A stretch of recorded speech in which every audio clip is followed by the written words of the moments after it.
मित्रों, अभी 3 विभिन्न प्रकार की जानकारियां आपको दी गई हैं, जिसमें एक जो सबसे पहले तो किसानों के हित में जो ई कृषि क्षतिपूर्ति के नाते से जो पोर्टल लॉन्च किया गया है, और दूसरी जो जानकारी हमारे जो आम नागरिक जो एचएसवीपी के साथ जुड़े हुए हैं अपने मकानों के नाते से, उनकी तरह तरह की कठिनाइयां जैसे आती हैं, तो उसमें से हर चीज को कैसे आसान किया जाए, ईज ऑफ लिविंग के नाते से एक बहुत से जो कार्यक्रम चलाते हैं, उसी में से ये आज 4-5 सुविधाएं जो बताई गई हैं वो उनके लिए हैं। और जो तीसरा बताया गया, एक प्रकार से कमर्शियल कंसर्न जितने हैं, चाहे वो इंडस्ट्रियलिस्ट है, चाहे वो व्यापारी है, चाहे वो अपने किसी भी प्रकार का अपने कार्यक्रम को जनता में पब्लिसिटी के माध्यम से उसको प्रमोट करना चाहता है, तो एडवर्टाइजमेंट पॉलिसी ये अर्बन लोकल बॉडीज के नाते से ये एक पॉलिसी ये दी गई है। तो मोटे रूप से अलग अलग वर्गों के लिए ये तीनों चीजें की गई हैं। जहां तक ई फसल क्षतिपूर्ति की बात है, हमारे एफसीआर साहब ने सारी चीजें बताई हमको कि किसानों को किस प्रकार की कठिनाइयां आती थी, किस प्रकार की शिकायतें वो करते थे, और उनकी संतुष्टि करना बहुत जरूरी होता था। फिर बाद में पटवारी लेवल पर, तहसीलदार लेवल पर, डीसी, एसडीएम वो सब लगते थे, तब जाकर के कुछ संतोष हो पाते थे, कुछ नहीं हो पाते थे। अब उनकी अपनी पार्टिसिपेशन, क्योंकि समाज में हमेशा संतुष्टि का फैक्टर तब बढ़ता है जब लोगों की अपनी पार्टिसिपेशन ज्यादा से ज्यादा कराई जाए। तो किसान की पार्टिसिपेशन में हो जाएगी, उसको भी पता रहेगा कि मेरा नुकसान जो मैंने लिख के दिया था, या बाकी जो कृषि विभाग ने तो रेवेन्यू डिपार्टमेंट उनके लोगों के द्वारा कितना कितना उसमें असेस किया गया है, और उसमें फिर जहां कहीं ज्यादा अंतर आएगा, एम्बिग्युइटी ज्यादा होगी, तो उसका रीअसेस करने का भी काम वो वहां डिस्ट्रिक्ट लेवल पर होगा। लेकिन फाइनल जो है वो डिस्ट्रिक्ट लेवल पर एसडीएम और डिप्टी कमिश्नर उनके लेवल पर जो हो जाएगा, वो उसका मैक्सिमम संतुष्टि इसकी होगी, ऐसा हमको लगता है। तो ये एक कार्यक्रम आपको दिया गया। फसल नुकसान के जैसे अलग अलग स्लैब होते हैं, वो सारे अलग अलग मुआवजा उसके हिसाब से होगा।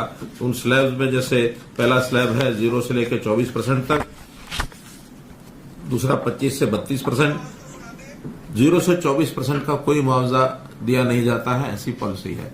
25 से 32 में जितना मुआवजा मिलता है, फिर 33 से 49, 50 से 74 और 75 से 100%। ये मुआवजा ये अधिकांश उन्हीं किसानों के लिए उपयोगी होगा जिन्होंने अपना फसल बीमा योजना, जो प्रधानमंत्री जी की फसल बीमा योजना है, उसमें अपना बीमा नहीं कराया है, जिनको सरकार सहायता करती है। तो ऐसे वर्ग के लिए ही ये एक महत्वपूर्ण जो विषय है, ये अपने सामने आपको ये एक मिलेगा।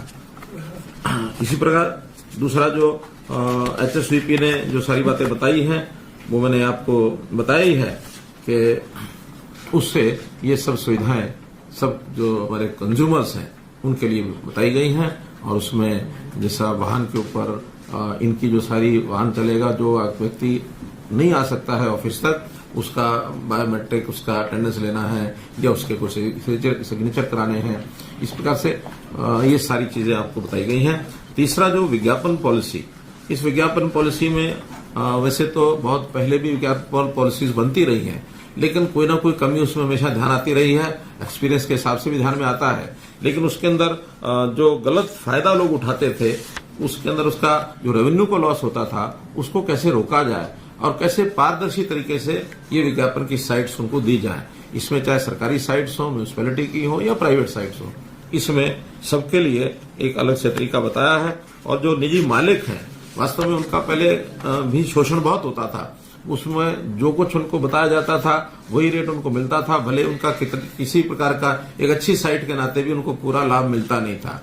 अब जो कि ऑक्शन होगा, ऑक्शन में लेने वाले का एक छूट रहेगी कि जो अच्छी साइट है उसको ज्यादा पैसों से भी खरीद सकेगा, ले सकेगा। तो इसलिए उनको भी जो निजी ओनर्स हैं अपनी बिल्डिंग्स के, उनको भी उसका लाभ होगा। इस प्रकार से ये सारे प्रावधान किए गए हैं।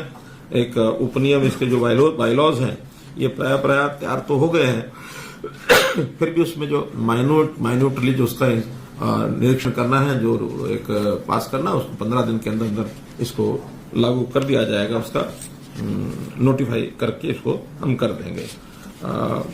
इसमें क्या होगा कि नगर पालिकाएं, क्योंकि ज्यादा शेयर उन्हीं का मिलने वाला है 50%, तो बहुत बड़ी इनकम उनको बढ़ेगी।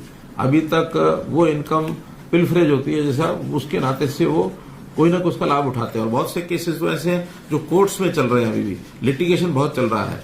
वो लिटिगेशन भी खत्म करने के लिए कोर्ट्स की भी यही इच्छा रही है कि हमको एक निश्चित पॉलिसी लेके आए। तो ये पॉलिसी जो है ये बहुत कारगर सिद्ध होगी। जहां सरकारी हमारी अपनी जमीनें हैं, अन्य विभागों की, उन विभागों की जमीनों पर भी, यानी जो उनके साइट्स हैं, उन साइट्स पर चाहे बिल्डिंग्स हैं चाहे जमीनें हैं, वो अपने आप में एक अर्निंग एक उसकी बन जाएगी। इसका भी हमको एक लाभ मिलेगा। ये सारी जो स्कीम है, इस स्कीम को हम समाचार पत्रों के माध्यम से, रेडियो टीवी के माध्यम से प्रसारित करेंगे ताकि ज्यादा से ज्यादा लोगों को ये जो है इसका लाभ मिल सके। मित्रों, इसी प्रकार कुछ जानकारियां और आपको देनी है, जिसमें खेलो इंडिया का कार्यक्रम, जैसा आपने को पता है कि कोविड के कारण से लगातार टलता आ रहा था। अब उसकी तिथि निश्चित हो गई है। 4 जून से 13 जून तक पंचकुला में ये खेलो इंडिया के कार्यक्रम होंगे। इनमें 25 खेलों का एक लिस्ट है। उस 25 खेलों की कंपटीशन सब होंगे। लगभग 8,500 खिलाड़ी और जो उनके साथ आने वाले तकनीकी अधिकारी हैं, कोचेज हैं, रेफरीज हैं, वो सब आएंगे। उनकी सब व्यवस्थाएं, ठहरने की, उनके ट्रांसपोर्टेशन की, उनके बोर्डिंग लॉजिस्टिक जो भी तय करने थे वो सब फाइनल हो गए हैं। सब हमने कंपनीज को उसमें इन्वॉल्व कर लिया है और तैयारी उसमें पूरी है। और पंचकुला के साथ साथ कुछ और सेंटर्स भी हैं, जैसे चंडीगढ़ यूनिवर्सिटी में इसमें तीरंदाजी और फुटबॉल, ये पंजाब यूनिवर्सिटी का जो परिसर है वहां पर ये कार्यक्रम कराए जाएंगे। इसी प्रकार अंबाला में तैराकी और जिम्नास्टिक्स